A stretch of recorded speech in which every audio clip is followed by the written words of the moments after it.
Bye, darling. Hari Om.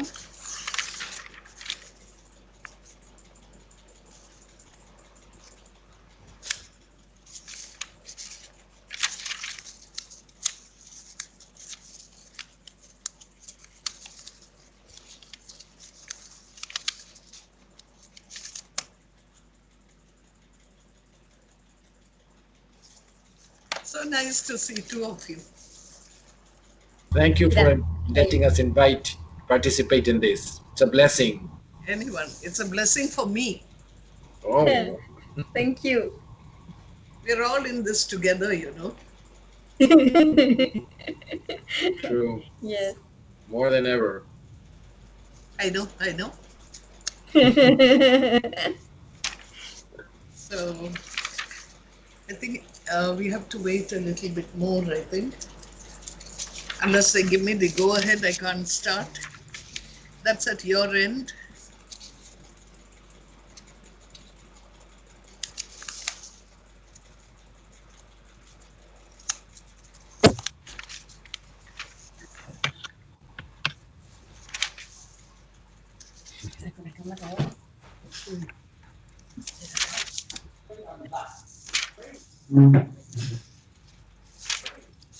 Raining right now, Tosh. It's raining. It's raining here in Atlanta. Is it raining in Ohio? Not yet. It is? It was a big rain. Yes, it's raining here too. Oh, really? It is. In India, we had a major cyclone yesterday. But then, Deepa, there's a thing like a what do you call, like a speaker. Can you hear me, or should I press it to make it louder? No, we can hear you very clearly. Thank God for that. Hating it if I had to press buttons and mess up the whole thing and then go and wake up somebody to come and put it straight. So, okay, we'll first chant. Hi, Charu. Hari. We'll chant. Hari. Thank you, Isha. Thank you, Isha. Can you see that? That's Shannon and that's, okay. Where's Deepa? Deepa's there.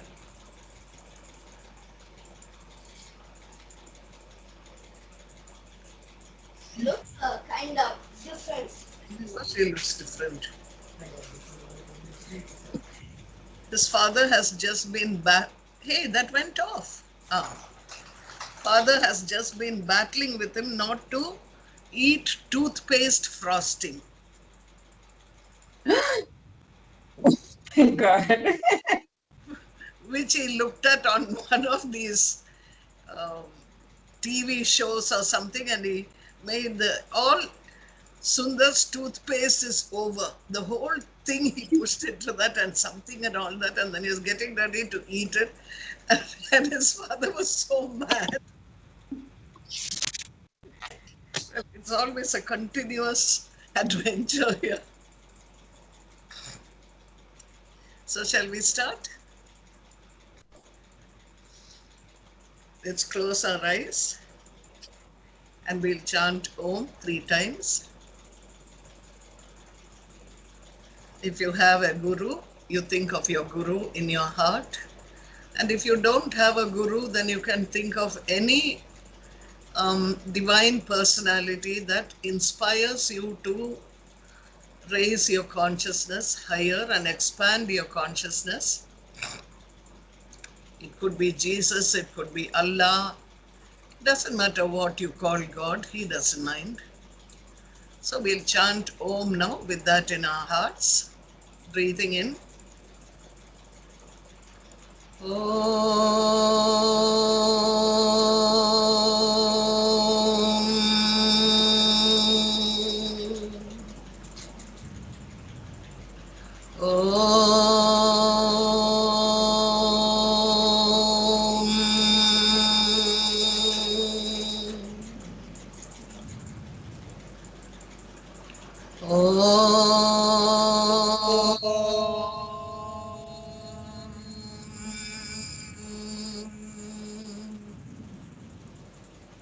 Shri Gurubhyo Namaha. Hari Om Tat Sat. So last time we finished with Kumbhakarna dying, and Ravana is so shocked about the strong brother of his who is very, very powerful, who has defeated all the major forces in the universe. And how did he get killed? By just two little young men there. You know, he calls them little because he is huge. Ravana, like most of the Rakshasas, they always show the Rakshasas or the demons as being huge because they like to tell you that that which is negative is always a big force as against that which is positive. But that which is positive always has the capacity to wipe out that which is negative. So one positive can wipe out 100 negative forces. So this is what they say. And when you, the lesson from this previous story that I told you was that Ravana had two other brothers. Ravana was a Rajasic element, the active, proactive, dynamic aspect. And his other brother Kumbhakarna, who all the time slept, woke up for one day, slept and ate everything all over again, was the tamasic element, the slow, lazy, inert, rigid, stuck in a place sort of brother. And he had a sattvic brother, Vibhishana, who had to leave everything because they objected, the rest of the demons objected to him, saying that it was not right to kidnap another man's wife. And so he was the sattvic part. So the lesson here is that when you have a sattva guna, when you start feeling good about things, you want to do good to people, you want to help people, when that goodness flows into you, even if you have a vast body of negative thoughts or desires of people at the social level coming and telling you, it's not very sensible to go with that, you're not going to get anything out of it. You might even be booed.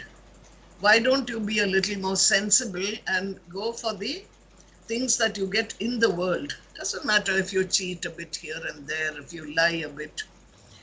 And most of us rationalize it by saying that we need it for our families, we need it for ourselves. And why should one little mistake here or there mean anything? After all, the government cheats us, the other people cheat us. Why should we alone be honest? But these things come as tamasic and rajasic thoughts when a person is moving on to the sattvic or the goodness aspect of himself. And this is when a person has to be very, very alert, very aware. Because if you have sattva guna and you throw it out, then it's not just that you will be sabotaged, your soul will be sabotaged by the rajas and tamas. You will lose yourself, you will lose your soul, you would have sold it for a song. So when you have something goodness happening in your mind, start acting on it immediately. If you have a negative thought, don't act on it, don't give it importance, let it be there. After some time, you might decide not to go ahead with it. But a good thought, do it immediately. So now when Ravana was very unhappy that his brother died, Kumbhakarna, And he says that even the pious and fortunate Vibhishana was expelled by me. And he was actually advising me of the truth of the righteous way, the good thing that we should do. But I was too proud to accept what he said. And now it's too late to go back.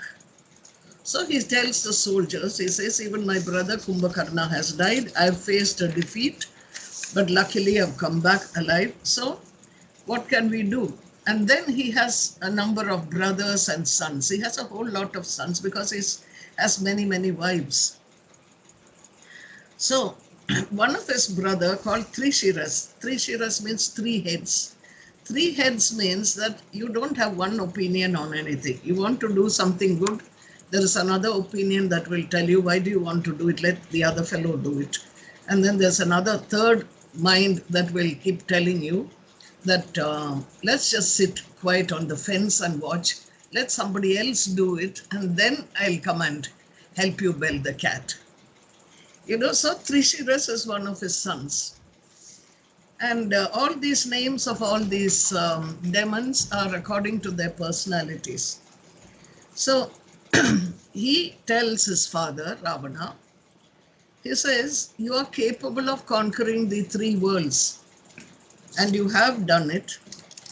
And when you've been so brave and you've done all that, why are you sitting and crying like a common man? He's asking his father. He says, you have a great chariot provided with, guess what? Usually people go on horses, but these demons go on donkeys. So he says you have 1,000 donkeys drawing the chariot. And why do they say donkeys? Because a donkey can be very stubborn. And when you say a donkey is stubborn, you can't push it. You try to whip it or something, it just won't move, it'll stay where it is. So a person who is rigid is like that. He will not move from, he or she will not move from their particular ideology, their particular habit pattern, even if somewhere in their mind they know that it's leading them into danger. So anyway, all these people say, you sit down and rest, we'll go and fight and we'll kill Rama and Lakshmana. So this man who's already in such a despair clutches on to what they say, like as if it's, the last straw. And then he sent them off. He said, okay, now you go and fight, and I know you're all very brave. Go and kill Rama and Lakshmana and come back. So he has about 5 or 6 extra sons. They are called Atikaya. Atikaya means the huge body. This person was very big. Devantaka.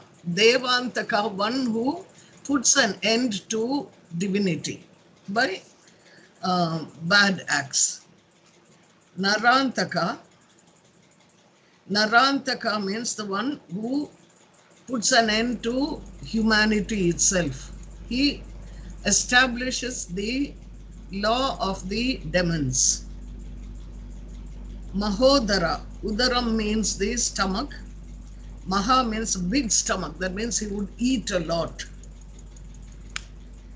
So he had these sons and they all marched off into battle. And when they go there, the monkeys see them coming, and there are lakhs and lakhs of monkeys actually.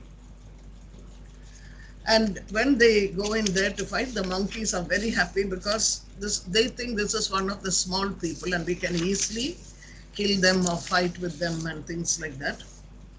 So when the monkeys saw these other children like Devantaka and Mahodara and all of them, they made short work of them. They fought with them and they killed them. Then he had this great body son, Atikaya.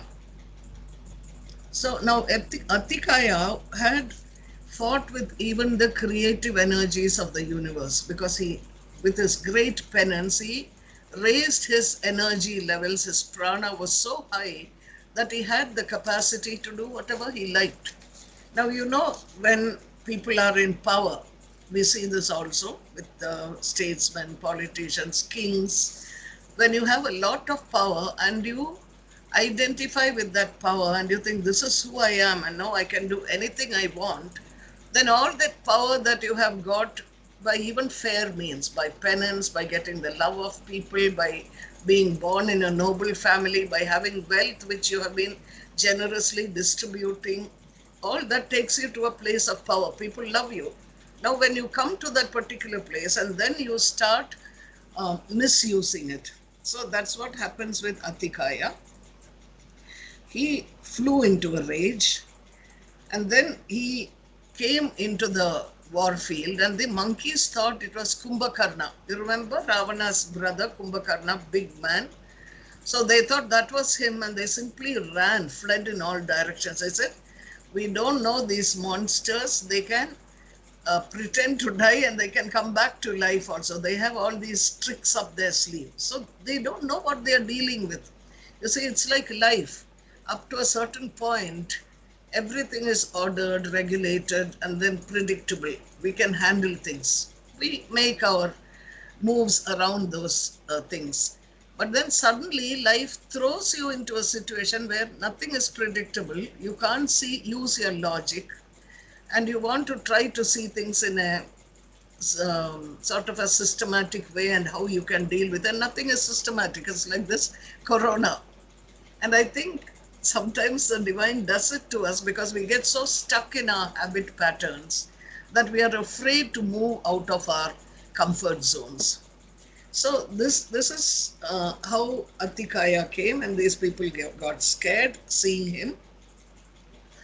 And then he looked like a huge mountain with a bow, and he was rumbling like a cloud. That's the way the Ramayana says it, like when the universe, the whole universe is going into pralaya or dissolution, where it's getting dissolved. And Rama sees this man coming and he's amazed. He thinks, who's this person who's so huge like Kumbhakarna? And he looks like he's got a whole lot of weapons, magic weapons, weapons with mantras attached to them. And he's got a huge golden chariot. He's like shining like the Himalayas. And he says, introduce me to this person because I've never seen anybody so huge other than Kumbhakarna. He tells Vibhishana when the monkeys are running all over the place because they are afraid. So Vibhishana, the other brother of Kumbhakarna, who is Satvik and who is with Rama, tells him that this man was, he is equal to Ravana in his strength. Incidentally, he has been very respectful to his elders. He has mastered the Vedas. He is foremost of all the people who are well versed in the use of mystic missiles.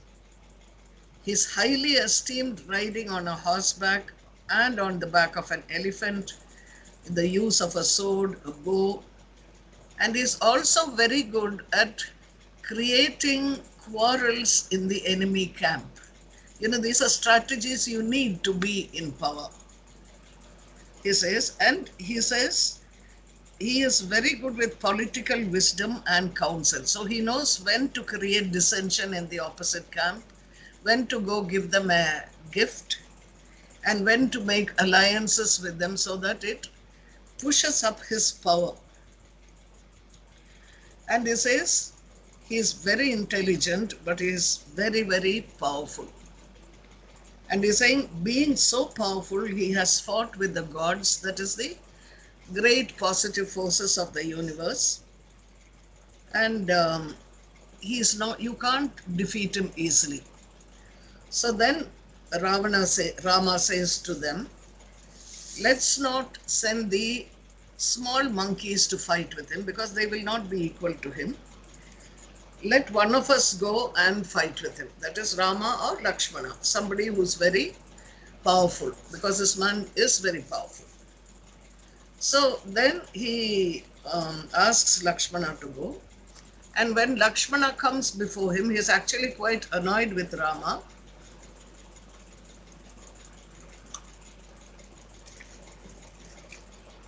He is annoyed with Atikaya is annoyed with Rama.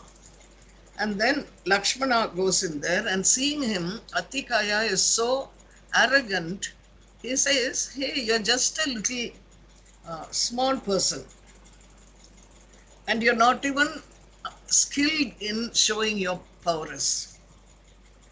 He says, you better go and sit somewhere in the corner because you're not fit to fight with me. Where's that other big brother of yours? Ask him to come. He's the correct adversary I can have, he says. So when he says that, Lakshmana gets very angry because Lakshmana is very short-tempered in the sense that if he righteous anger, when he gets angry, he really gets angry at every little thing. So Lakshmana tells him, he says, just by talking or bragging about yourself, you do not become a great warrior.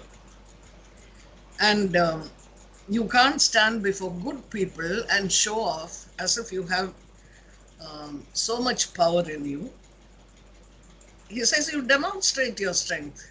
Reveal yourself through your action. Don't blow your own trumpet.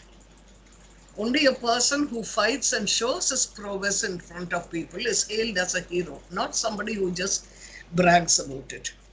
And naturally, Atikaya flew into a rage.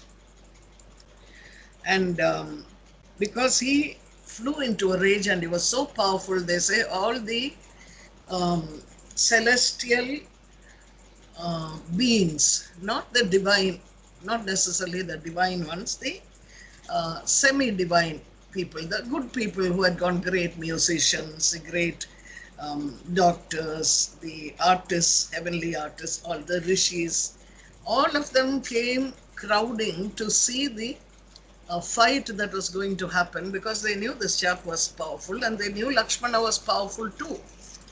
So this man, Atikaya, fired 5 arrows at one time, and Lakshmana hit it back with a full force. Then Lakshmana hit Atikaya in the eyebrow center, and the monster shook violently because it was a very good big hit. And then he tells Lakshmana, by hitting me like this, you have turned out to be an enemy who is eminently worthy of praise.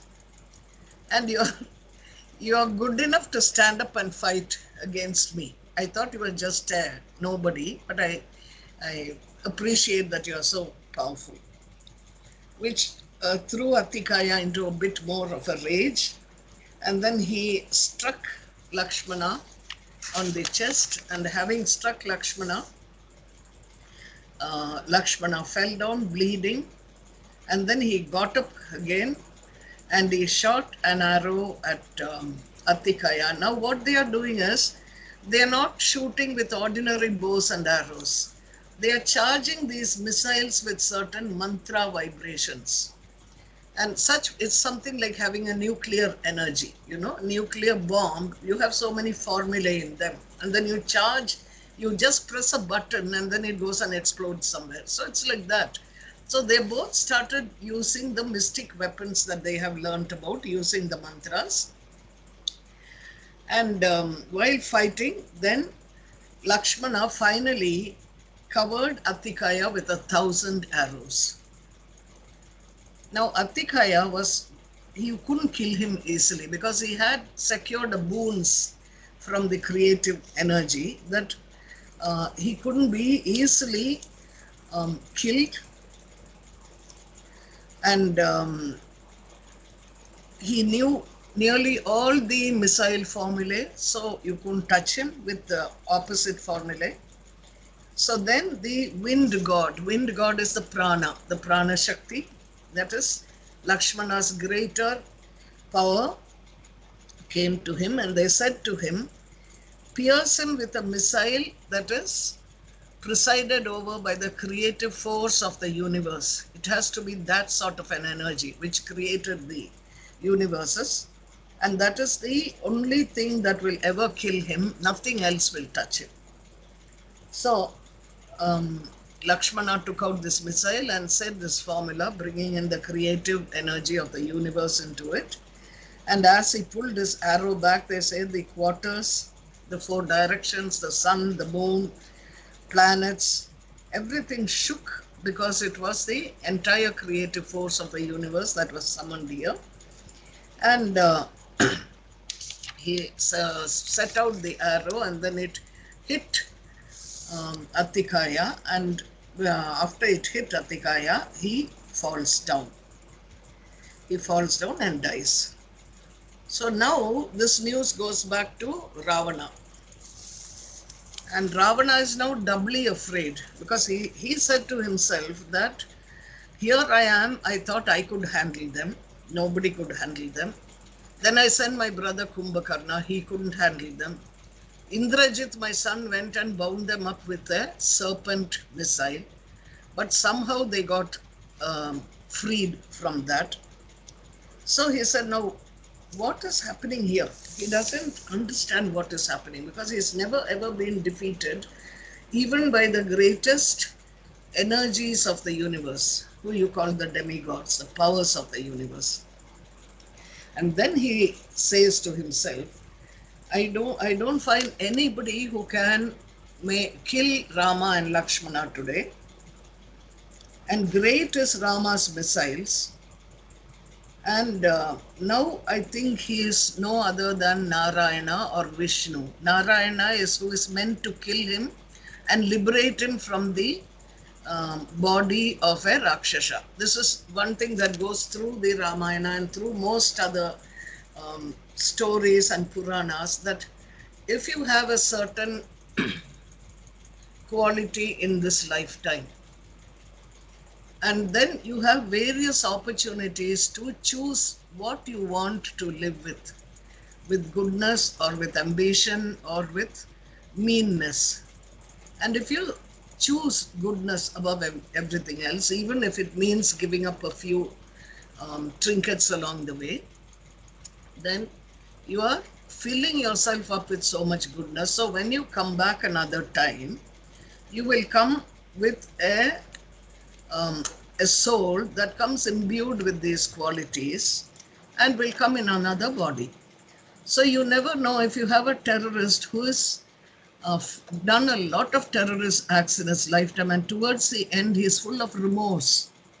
And he says, oh, I wish I couldn't have done it. If I had another life, I certainly will not do it. I'll go on the path of God. Then this person can very well come back and become a saint. So we can never judge people, because in one lifetime you may be a terrorist, another time you may be a saint. In one lifetime you may be a saint, and in another lifetime you can be a terrorist. It's like an angel can be Lucifer, you know, and something bad can always go there. And the prodigal son, for example, you go make all the mistakes, but you come back at the end to the right place, and then you get a renewal, sort of. So always these stories are given to us partly to understand this aspect, that you always have the choice, you have the freedom. God gives us everything. We make our lives according to our comfort zones. And when we make our choice, if we are wise, then we have a good life. If we are not wise, we may not have a luxurious life. That's another matter. But you won't be afraid of anybody. You go through life comfortably. For example, there are people who think that they can make a whole lot of money, they can be very good in business, and they would say, we don't need anything, we can buy anything we need. Now, sometimes in life, you cannot buy things like love, like compassion, like kindness. You can't buy them. So these people go through life having a great deal of wealth and luxury and comfort, but not necessarily happiness. And then if you earned that money with illegal means, you're always looking behind your shoulder to see if the enforcement directorate, the tax people are behind you. So you never really are comfortable. Now, that doesn't mean, the corollary is, that doesn't mean that everybody who's rich is unhappy. It depends on who you are and how you deal with it. Enjoy your wealth, you have earned it by your work. Nothing wrong with that. But don't imagine that that alone will save you. Your goodness will save you. Having a little money extra on the side is a good thing also. So this is what you have to learn. Because people always take the opposite and say, you know, oh, see, it's good to be poor. And that's how many of the politicians in the world have acted kings of the world, because they keep telling people, you know, if you're poor, you're poor and suffering, you're nearer to God. So by saying that, they didn't enrich or empower the poorer people. And the poorer people thought that's what our lot is. We are nearer to God. And some of these things will come crashing down when your awareness starts acting. So no one in these Puranas, these stories like Ramayana, ever says be poor and be miserable. They say have enough, be comfortable, but give to the others also. Let everybody enjoy it like you do. So then this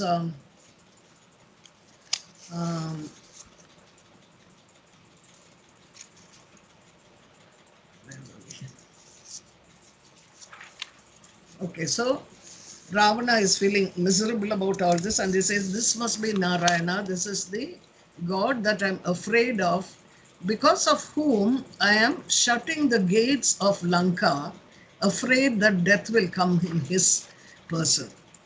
So, what shall I do about it? He's thinking. And then his mind tells him, not his soul, his mind tells him, anyway, you've come this far. If you return Sita to Rama, you can hear me? Everybody can hear me, right? Because I think that JJ.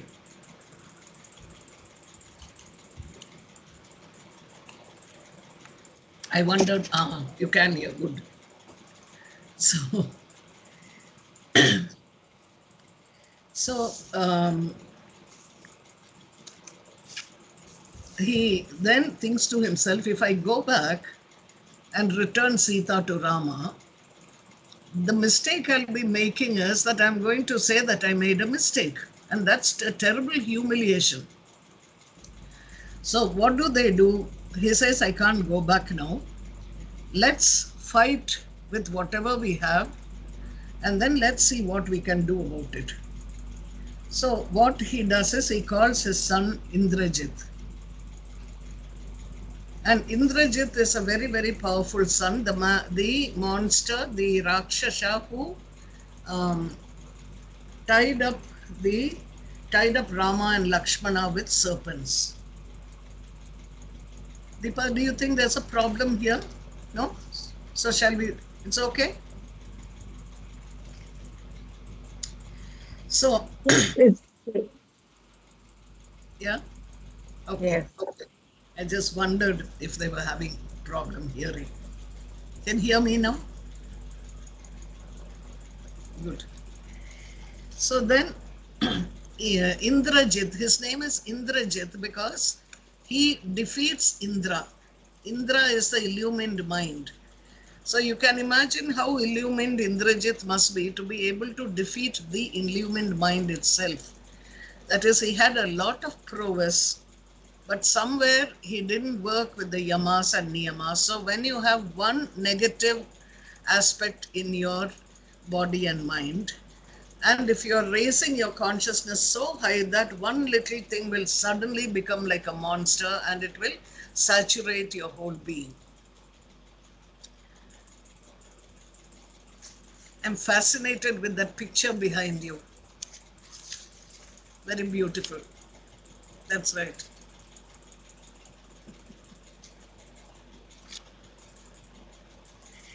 So Indrajit goes in there and he says, now I'm going to fight with them. Don't worry, father. He says, you sit down and relax, enjoy yourself. I'll go fight with them and I'll come back. So he goes there, and then the minute Indrajit comes there, now Indrajit has a strategy. What he does is, he um, doesn't enter the war shouting. That's his personality. Because he has done so much penance, so much havan, so many fire ceremonies with very great mantras. He sits down and he does these mantras before entering the war field. He has a boon that the day his puja, his worship is interrupted in the middle, it's not allowed to be completed. That is the day his invincibility will go. So he starts this, and then it's a tantric ceremony he does. And he chants the highest of the mantras, flowers, sandal paste, and then he puts gold into the havan. And he also had a lot of mystic missiles, and he invoked the power of Brahma, the creative force, and he brings that energy into his missile. And finally, after finishing his worship, he comes straight onto the field and he shoots a few arrows, and then he goes up into the clouds and becomes invisible, because he has all these mystic aspects with him. So he goes in there, and remaining concealed, he started destroying all the monkeys on the battlefield. They didn't know where the weapons were coming from. They didn't know where the arrows were coming from. They couldn't fight back. And then he killed a whole lot of monkeys like this, and big names like Angada, Sugriva, these are all the big monkey chiefs. He killed them, Nila, Nala, Mainda, all these people. And he remained up there in that space, still invisible. And then suddenly what happened, while the monkeys were falling down, including Hanuman, Sugriva, Angada, and he started shooting. Most of the big monkeys and the young ones, they all fell down and they died, some of them, and some of them were very badly wounded. Now what he did was he started shooting at Rama and Lakshmana also. And now you've got to understand, Rama is very dharmic. He, born as a human being, he acts as a human being. And this is something we all have to know. Every being in this universe, including an ant, a blade of grass, everything is pervaded by the Parabrahman, or the Supreme Consciousness. It is kept veiled in front of us by Mahamaya. Mahamaya means she who, his Shakti that creates manifestation. Now, so that manifestation can be in different forms. What she does is, she puts a veil in front of your eyes so that you see yourself as a physical body. I see myself as a physical body. We don't see generally the soul in us, which is a part of the collective consciousness. We are the universe, the same consciousness. We are the divine. The divine comes into us as a tiny speck. We are not the whole of him, but we are a portion of him. We don't see that aspect, because that's what the soul will tell us when you go closer and closer to realization. But not having that, we are all the time thinking we are separate. Now Rama, coming as a human being, plays that role. In the sense, he is not pretending to be a human being. He is a human being through and through.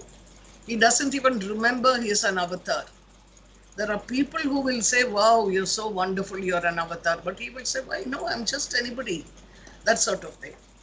But what he does is, when he sees this fight, which is very unfair between Indrajit and the monkeys, he speaks to Lakshmana and he says, this Indrajit is very, very powerful because he has done a lot of penance. And you'll see this, that when many of the Rakshasas or the demons fight with the Devatas or goodness, they are not ordinary people. They are people who have done tremendous amount of penance and discipline, and sometimes equal to or even more than people who are good. That's where they get their power from. So these people then, um, he Rama tells Lakshmana he has done so much penance in his lifetime.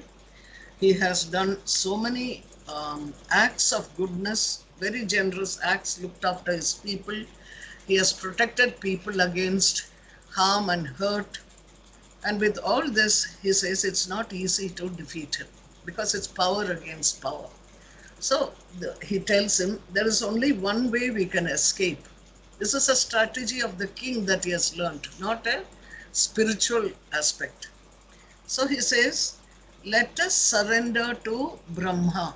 This missile he is going to throw on us now is presided over by the forces of creation. It's very, very powerful. So instead of fighting it, let us surrender to this force and honor Brahma in our minds.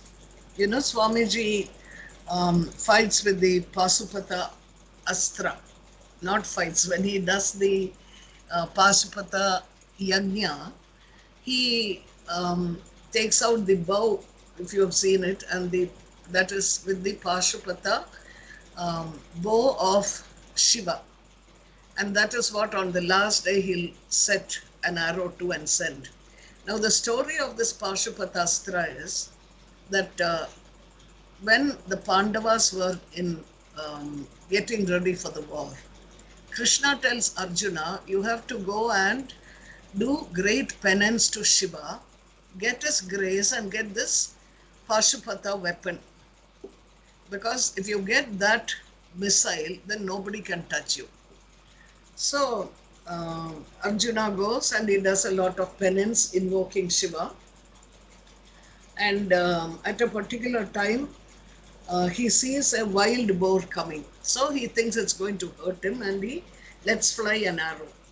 And the boar falls down. He goes to the boar to take his arrow and he sees there's another arrow stuck to it. So, and when he looks around, there's a hunter there with his wife, a huntress. And he says, that's my arrow and I've made this boar fall down. Now Arjuna is the best archer of those times. But there is a little element of vanity. So immediately he says, no, that's my arrow, I shot it. So the hunter says, no, it's mine. So Arjuna says, nobody can shoot better than me. So the hunter says, okay, let's have a fight. Let's prove who's stronger. So they fight a little bit. Both are almost equal. And then at a particular point, the hunter raises a particular bow and Arjuna feels he can't move. His hands and legs and everything is gone, like when you tell the children this game, what's that? Freeze. You know, so he's not able to move. And then he looks at this hunter and he says, this is not just a hunter, this is somebody. And then he realizes this is Shiva, who's come to fight with him to remove the vanity part. Because the divine, the supreme, and the saints and the gurus will not give dangerous things to people who do not have self-restraint. You have to do the yama and niyama. Whatever is given to you is to be used as protection for a larger group. It's not for your self-aggrandization. So they will use situations to make you realize that you're not indispensable, you're not the best. You might think you're the best, but there's somebody greater than you. So immediately Arjuna realized that he fell at the feet of this hunter and he says, I don't know who you are, but I've been praying to Shiva and maybe Shiva is in your form. So immediately the hunter reveals himself, it is Shiva, and he says, I came, I was very impressed with your penance, but you had that little bit of vanity which I wanted to remove. And he says, here, you take this, now you are worthy of getting this Pasupata Astra, that is the Pashupata missile. So Arjuna gets that and goes. Now, the second thing is, interesting thing is, in the war in the Kurukshetra, the Pashupata Astra was never ever used because there was a stipulation that you do not use it to protect yourself also. It can only be used by a good person who uses it to protect the whole of the universe. And Arjuna was not in that situation, so he couldn't use it. There was another astra like this, which was called Narayan Astra. That is, Krishna was asked by both the Pandavas and the Kauravas to join their side. So Krishna says it's very difficult for me to be impartial here because both of you are cousins, Duryodhana and Arjuna. So he says, let's have a deal. I will go on one person's side. I will not even fight. I will not touch a weapon. And my entire army, that's called the Narayana army. So he says the entire army with all their strength will go on this side, the opposite side. Now you choose which you want. Do you want my whole army or do you just want me and I'm not going to fight? So Duryodhana, who was greedy a bit, and because greed he was karma covered his wisdom. So he said, I'll take the army because it's a very well-renowned army and nobody can defeat that army of Krishna. So he said, I'll have the army. Narayana Sena it's called. And Arjuna is also happy. He says, I just want you, Krishna, beside me. You don't have to fight. And I'll do everything else. So they both went into war, and at a particular time, Duryodhana asks the commander-in-chief there to send the Narayana Astra. Nobody can stand before Narayana Astra. So immediately Krishna tells Arjuna, tell all the Pandavas to lie down on the ground and surrender to the Narayana Astra. And that is a stipulation of the Narayana Astra, that if you surrender to it, it won't hurt you because it comes with Narayana's grace. So this is how Krishna helped them by giving them little hints as to how to handle these weapons, though he didn't touch a weapon, which actually gave Arjuna a little bit of vanity at the end. So at the end of the war, they say, Arjuna and his brother Bhima had a quarrel. And the quarrel was that who killed the most number of people on the Kurukshetra battlefield. So then they ask Krishna, you tell us who killed the most number of warriors. Was it Arjuna with his bow or Bhima with his mace? So Arjuna takes him to a semi-being, like a sage, who's sitting on a mountain and watching this whole thing. And he says, now any of us who says the answer, the solution, will be partial. You have nothing to do with this. You've just been a witness. So you tell us what you saw. Did you see Bhima killing the whole army or did you see Arjuna? Then that man says, he said, I was looking throughout the war. I was watching it sitting up here because I was just a witness.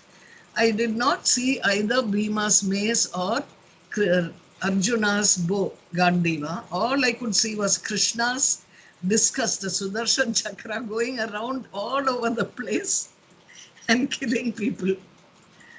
So that is why, Krishna tells Arjuna when he says, I'm scared, I can't fight.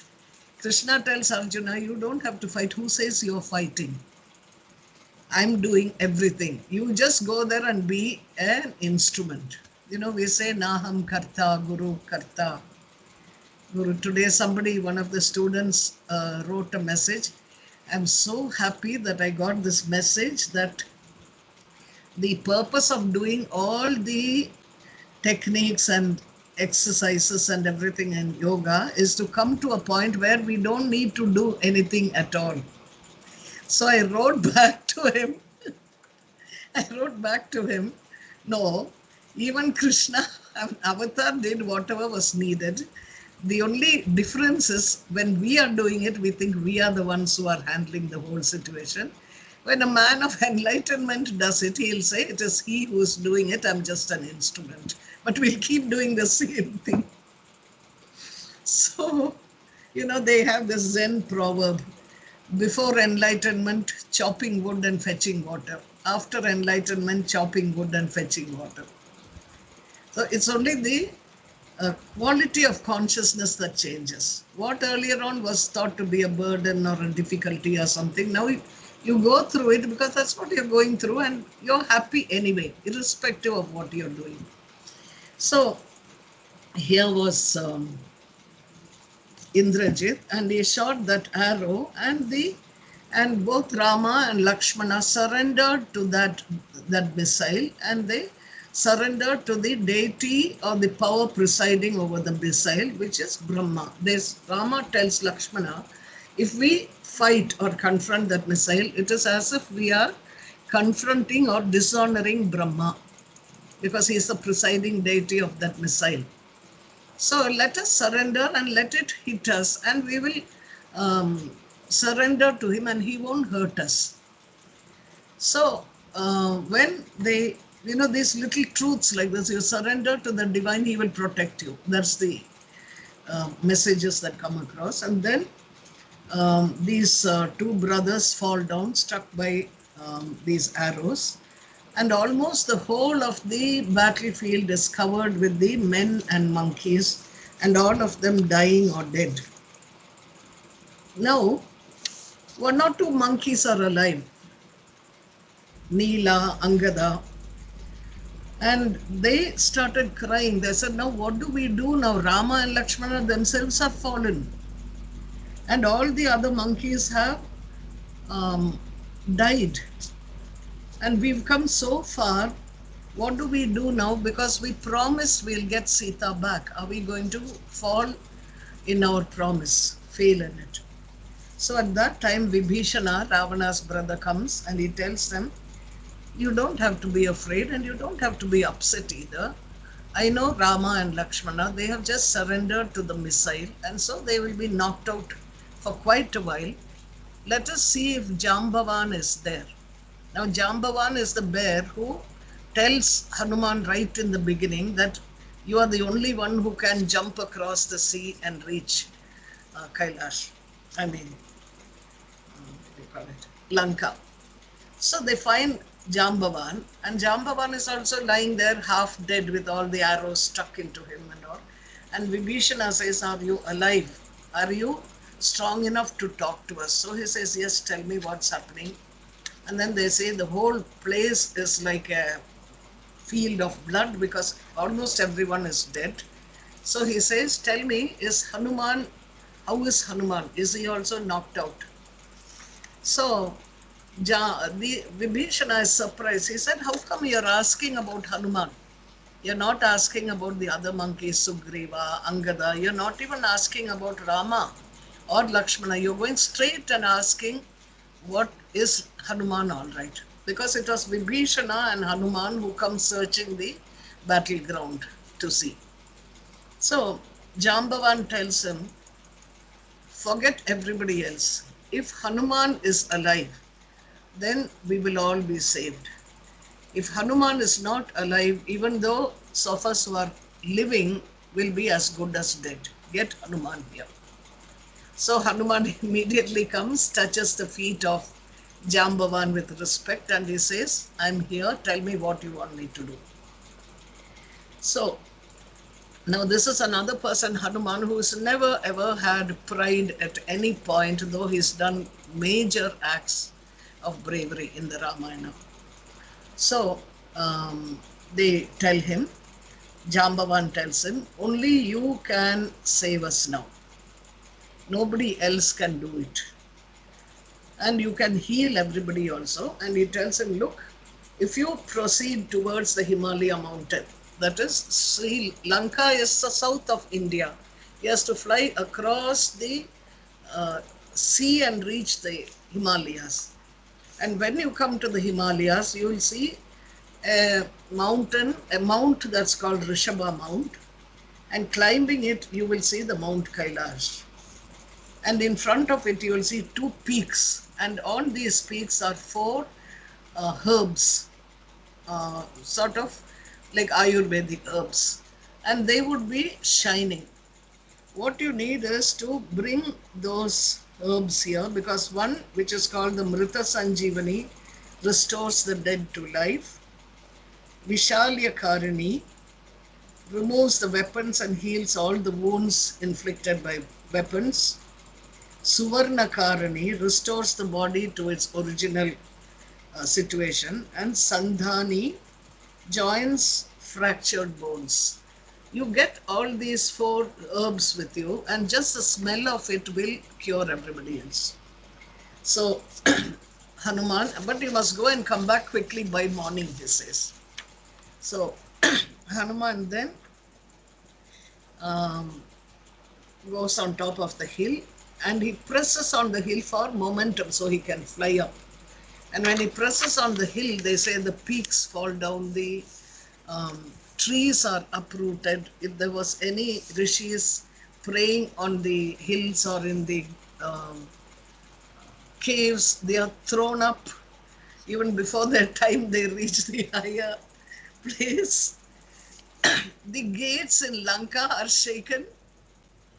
The main gate in Lanka falls down because he's pressing so much, and the mountain itself is crumbling and going down, you see. And on top of that, he's roaring, so his mouth is like a huge cave, and he's roaring to frighten everybody. And the people in Lanka get scared. That is the Rakshasas. They say, oh my God, something is happening. There's an earthquake or something. They all run into their homes. So he goes, and they say that when he reaches that place, while he is flying, he raises his tail. Now you would have seen statues of Hanuman sitting sometimes with the tail down and sometimes with the tail up. If you are ever buying an idol of Hanuman for your home, buy one with the tail up. Because the story is that when all the gods told Rama, Vishnu, that if you are going down, we will also all come with you to help you in this great endeavor, because Ravana is a cosmic disharmony. It's not just an ordinary person. So Shiva says, I'll also come along, and Ravana cannot be killed by man or monkey. You're going as a man, I'll come as your monkey. So Durga, Shiva's wife, says, I too will come with you. So he says, no, you'll be a distraction, because this is a war. It's not an ordinary holiday, so you can't come. So she says, no, I will come and you'll need me. So she sits on top of, when he becomes a monkey, she sits at the tip of his tail. So that's why when you see Hanuman going into war or anything, you'll find the tail lifted. That is because Durga is the mother goddess of war who wins for everybody. So she is raised up to say, listen, I'm not coming alone, I'm coming with the mother of all victories, sort of. So he raises his tail, they say, and he goes there, and when he looks at that mountain, he reaches the Himalayas, and there they say that he is able to see the place where Shiva sat in meditation at one time before he was married to Parvati. And he sees Rudra before the previous destruction where he sat. He sees the place of Yama, the god of death. He sees all this Kubera, who is the god of all good fortune. He sees all this, and then he sees suddenly the two peaks, and in between there is this little peak coming down, and on it looks like there are fireflies on it, because it's all shiny. So he says, okay, so this is what I have to go and get. And he goes, he identifies the four herbs. And these herbs, when they realize that somebody is coming there, they disappear. So now he can't see them, and it's night, and he has to reach before morning. So what he says, he gets very angry with the herbs for doing that, and he says, you don't even have a bit of sensitivity or compassion for even Rama, who's such a great warrior and who's so dharmic on the path of dharma. And for this, I'll show you what I will do to you. And he picks that whole mountain up. And while picking it up, the trees and everything fall down. And then he brings it here. And having brought it here, the minute he brings it, the smell of it comes to everybody. Rama and Lakshmana get up and sit up. And then when they get up and sit up, then the monkeys who have been hurt and fallen, they all get up. They're all fine, absolutely okay. And Rama gets up, Vibhishana embraces him, and they are all very happy. And now Sugriva tells the monkeys, now you should all go to Lanka and let them know that we are all back here. How do you do it? You just go screaming and shouting, and you set fire to every building in Lanka. So the monkeys had got up and they were so happy that they revived from death. So they all get back and they set fire to the whole of Lanka, and they say it was huge mountains toppled down. And these people, many of the big people, the rich and the powerful Rakshasas, had huge mansions which they had with the gates made of gold and silver and precious gems, and all that fell down and got burnt in the fires, these people said, and the whole of Lanka was burnt to a cinder. Of course, being Rakshasas, they brought it back to life next day. But when all this happened, Ravana had the fright of his life, because he says, now whatever I do, these people, I'm not able to defeat these people. And Rama twangs his bow. And when he twanged it, they say that it sounded like the dissolution of the whole universe.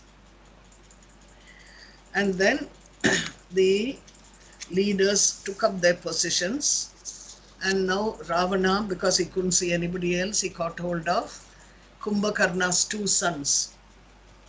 And he told them both, now you both go in there and you fight. Because now he's desperate. He's not willing to give up. But he says, in any case, go fight. Let's see till the last. Because if he dies, he wants to die in glory rather than be caught as a weakling. And he knows now, somewhere, I mean, it's not that he knows it clearly, it's something in his mind that tells him that here I've reached the end of my life. And this is the moment.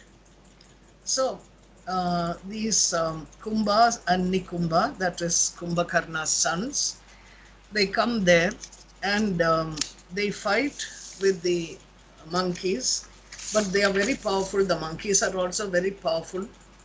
And Nikumbha gets beaten up by Hanuman.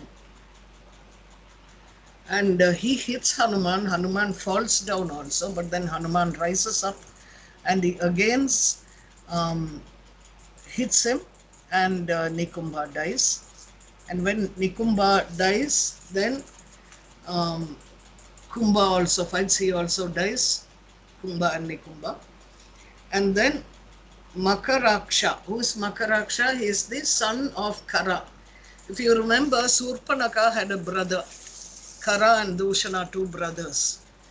And this Kara was a person who came into the battle, and Rama killed 14,000 Rakshasas single-handed.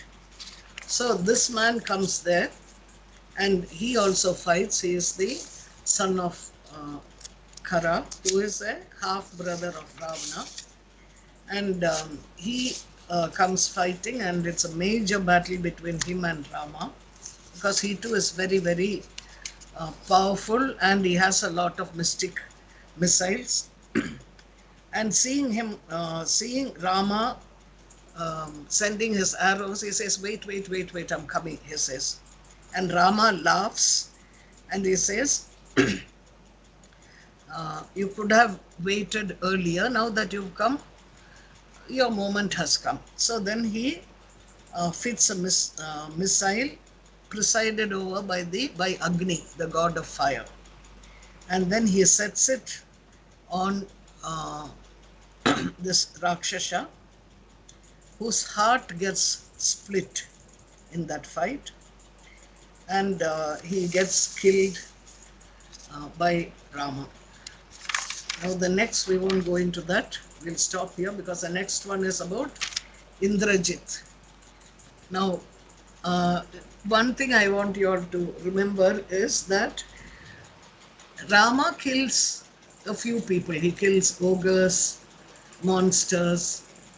Um, he puts his foot and Ahalya comes to life.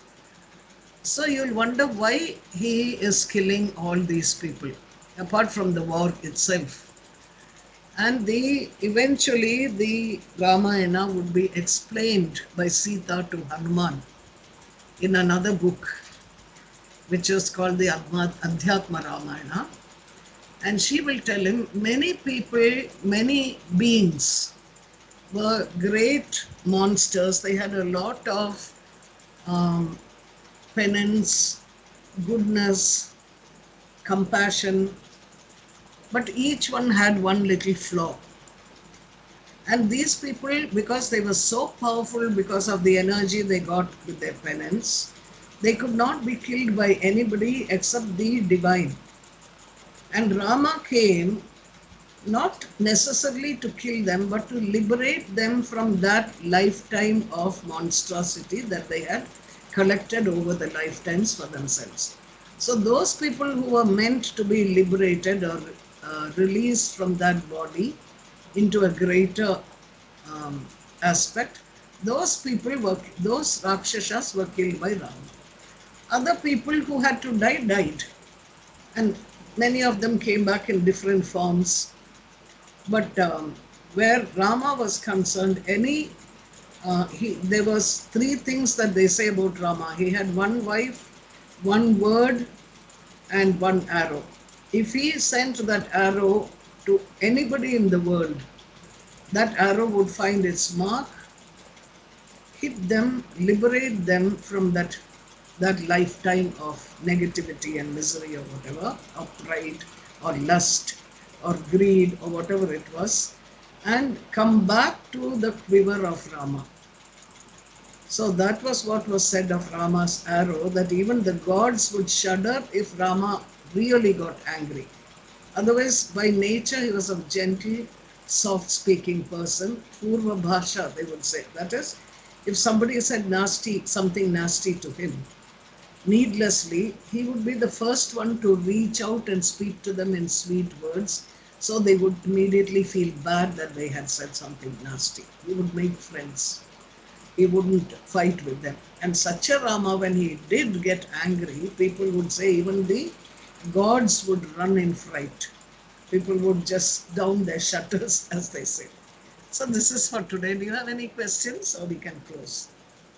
Because if I start the next chapter, which will be slowly about the death of Indrajit and Mahiravana, which are interesting stories, then we'll be leaving it on a negative note. And as I told you, in the Ramayana, you have to always end on a positive note. Okay? Yeah, she wants to Ask. This is related more to karma, but I had a question based on something we were talking about earlier. When you were talking about how someone can be like a terrorist or be bad in one life, but then realize their bad doings and then in the next life be like a better person. So if you live if you're a person and you live a bad life for most of your time, but then towards the end, you start to feel true, real remorse and like regret your actions and realize like it was actually bad. Do you still have to, does that like clean your, is it like clear your bad karma if you recognize your mistakes? Or do you have to like have some sort of like actual action or in your next life face some sort of other consequences for your karma to be cleansed? Yeah. Now, the thing about karmas is anything you act, any way you act is karma. Physically acting is karma. Karma means an act. That's all it means. Speaking is an act, it's karma. Thinking about something is an act, it's karma. So now supposing you have a person who's been abused as a child. I'm just hypothetically saying, like Hitler was abused by his father as a child, and subsequently he was treated very, very badly and very punitively by the father in many ways, and he grew up resentfully and helpless that he could not do anything. Now that helplessness and that resentment and that anger comes out. And when it comes out, what happens? He thinks the only way to be in power or in charge or in control of your own life is when you can be a bully like your father was. I'm just giving you an example. So that's how Hitler became a bully. And his being a bully, because he was so traumatized, his trauma made him look at extreme sorts of grandeur. So he thought he was somebody special to be treated like this. And he was an Aryan, that's what he thought. And he thought the Aryans are the best people in the world because you will get people with high intellect like me. I mean, that's the way he thinks. And we know how to make the world a better place.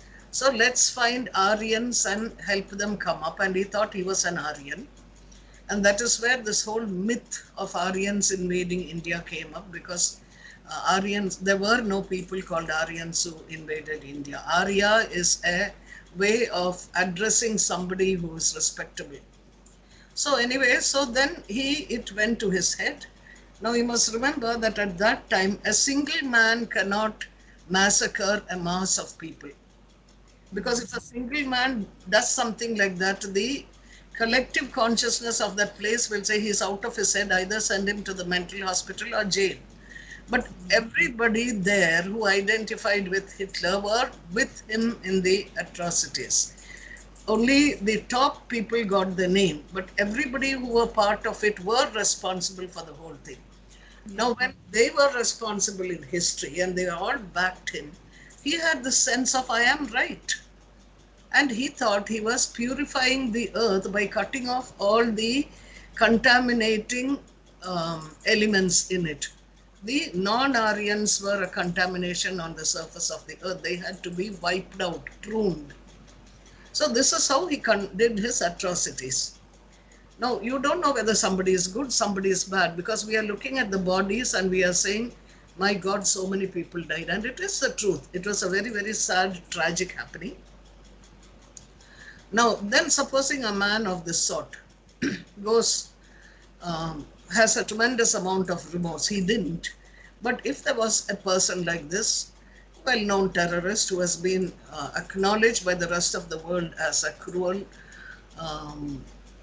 person, almost a monster-like, and this man, supposing he had a tremendous sense of anguish and remorse at the end, and he suffered.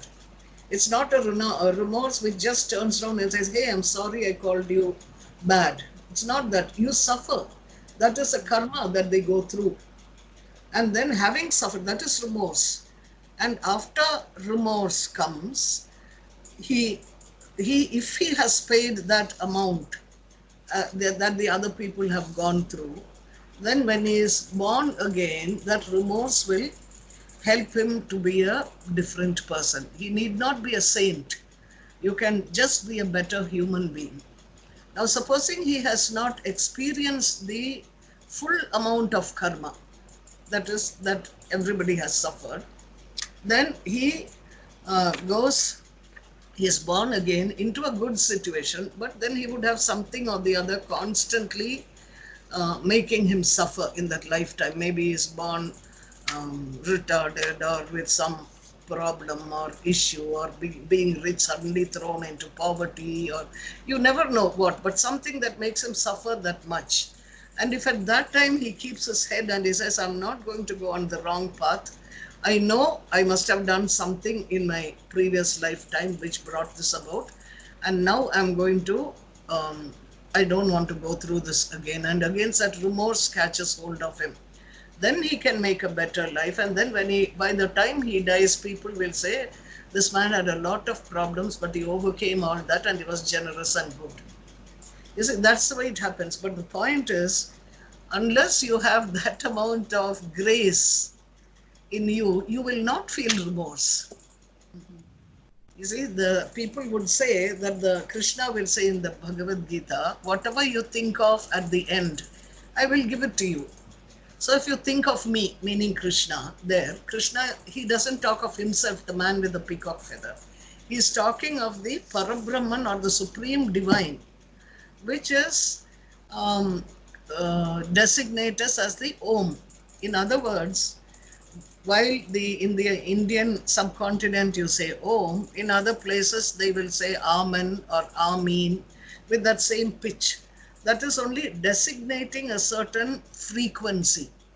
Now, supposing you have that sort of a frequency in your whole body and mind, your body, mind, and your soul are in synchronicity, they are together. Then what happens is, then you get the grace. And with that grace, you feel remorse. You say, I shouldn't have done that. But if you don't have that sort of thing, you won't have remorse. You know, you'll always, the ego will give you many, many excuses to validate what you're doing. You know, you'll rationalize it. You'll say it's okay. After all, you were hurt, so you can hit back. That's okay.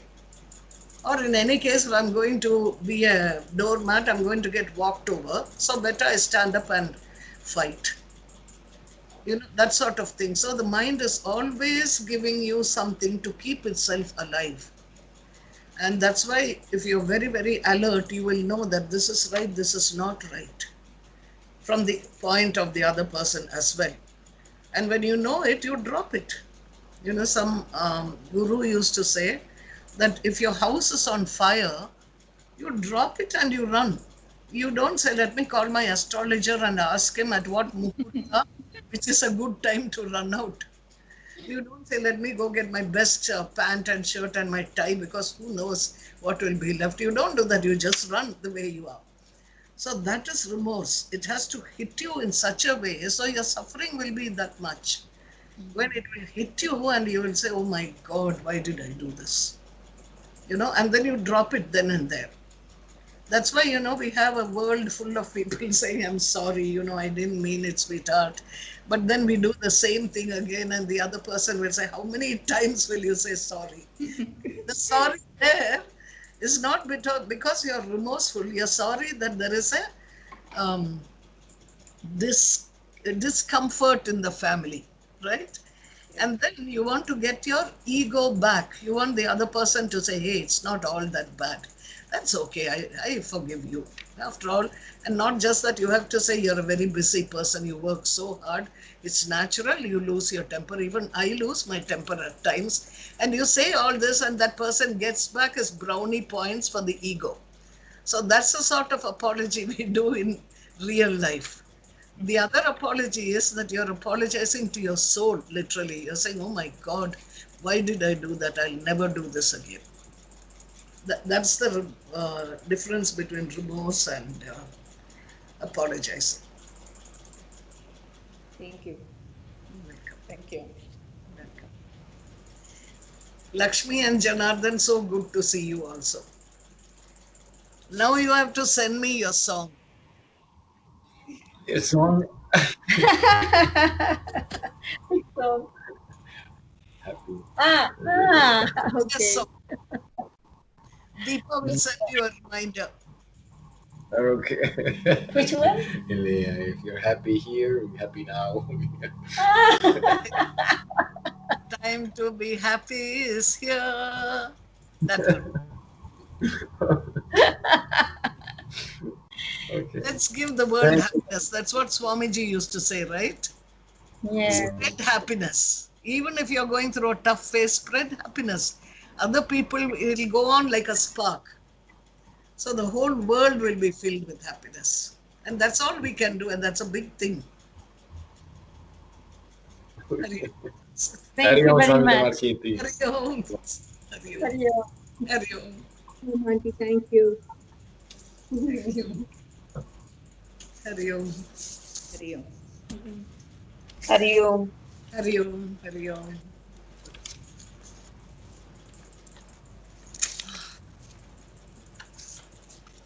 This part I know must have been rather a bit dull, because It's people we don't know, like on the TV dropping dead.